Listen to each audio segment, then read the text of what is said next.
While I do want to be a music artist in life, I think a close second that would bring me fulfillment is to own a music venue. I think it's a great place to foster community, uplift other artists who are doing cool things. But I think the first and foremost question that I've always had is, where the heck can you do that? Because I've tried it at a house and it doesn't work. The landlords don't like that. And I think the next best solution is to get a piece of property that nobody wants. And for me, that would ideally be a church or something that is run down, that I can fix up, that I can make it work. I love historical buildings. Generally, you can't alter them fully, and so it's an ideal place. Now, everywhere I drive in Nashville, there are always abandoned buildings, just things that aren't being used anymore. The question is, who owns them? And thanks to Google, that's a readily available answer. But you can never get anything.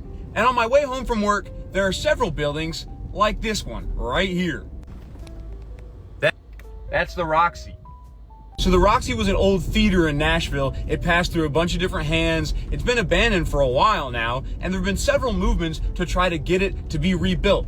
But it always ends up getting bought, and someone's like, oh, we're gonna turn it into something really cool for the neighborhood, and then they never do it because they don't think it's gonna be profitable enough. It's almost like profit margin isn't a great way to foster community. But that building sold for about 1.3 million, I think. So never in my life will I ever hope to be able to own something like that.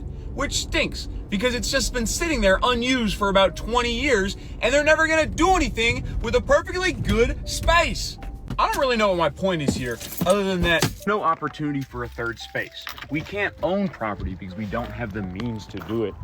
So you can't even create a third space. I'd love to have the opportunity to do something like that, but it's not even about keeping it afloat. It's about just starting it without having the city shut something down.